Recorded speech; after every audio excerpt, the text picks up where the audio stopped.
Bien, le CPIE, c'est donc Centre permanent d'initiative pour l'environnement. C'est un label en fait que notre association a eu il y a maintenant, c'était en l'an 2000, donc quelques années déjà. Donc c'est un label que 80 autres associations un peu partout en France ont également. Ça indique qu'on travaille essentiellement pour l'éducation et la sensibilisation à l'environnement de tous les publics par différentes activités et qu'on accompagne également des acteurs dans leur transition écologique, environnementale et sociétale. Alors ici c'est un lieu qui est un petit peu atypique, donc on est situé en Vendée, donc à Sèvremont. C'est une ancienne ferme qui a été rénovée en une maison de la vie rurale et c'est ce qu'on appelle un peu le tiers-lieu environnemental. Cette notion de tiers-lieu a été posée sur le CPIE, c'est aussi une notion qui indique qu'ici tous les publics peuvent venir, donc l'endroit est en accès libre à tous. C'est un lieu où on peut à la fois trouver des ressources au niveau environnemental mais aussi se ressourcer. On n'est ni à la maison, ni au travail, on est dans un troisième lieu voilà, dans lequel on peut s'exprimer différemment.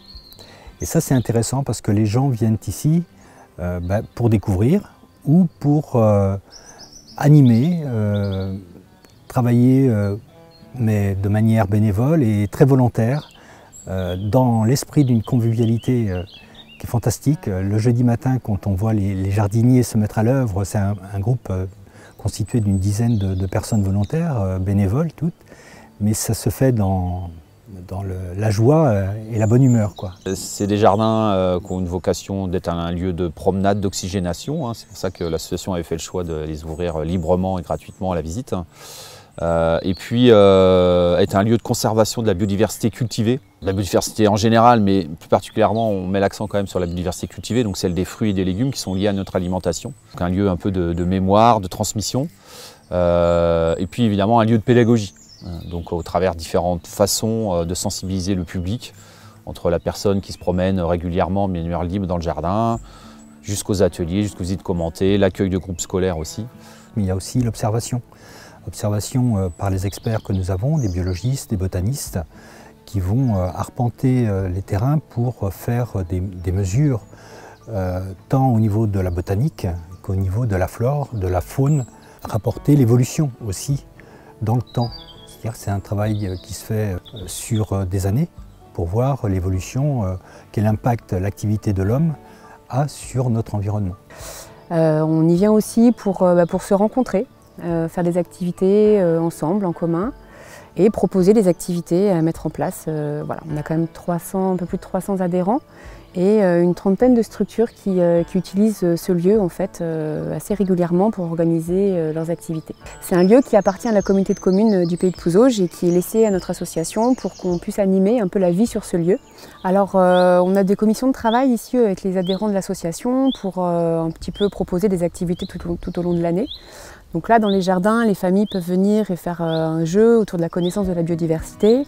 Il y a aussi des journées un petit peu portes ouvertes où on a une visite commentée des jardins, où on peut un peu partager les connaissances autour du jardinage, avec notamment sur des techniques un petit peu de permaculture qui sont utilisées au jardin. D'autres activités organisées comme le bricollectif aujourd'hui. Donc c'est des sessions de bricolage collectif. C'est des gens qui ont des talents dans le bricolage et qui souhaitent vraiment transmettre ce savoir-faire. Et là, on est vraiment au cœur de ce que nous, on fait ici dans le tiers-lieu, c'est vraiment la transmission des savoir-faire et voilà, l'apprentissage en commun dans un esprit assez convivial. Des gens qui viennent profiter du lieu pour un atelier yoga, par exemple, ou faire des paniers en osier, ou des cours de cuisine. À partir de ce qu'on fait ici dans le jardin, en s'appuyant aussi notamment beaucoup quand même sur nos bénévoles qui nous donnent un coup de main et puis qui impulsent aussi des idées autour de ce jardin-là.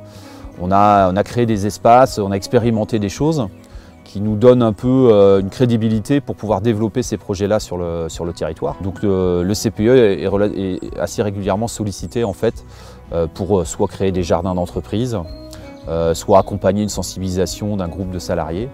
Et toujours en s'inspirant en fait de ce qu'on a fait ici, un peu comme un site laboratoire, petite échelle, et puis après essaimer sous ces actions sur le territoire. De ne pas être dans une démarche clivante, parce que les CPIE, on est plutôt dans une démarche de médiation en permanence, et ça c'est quand même super riche, quoi.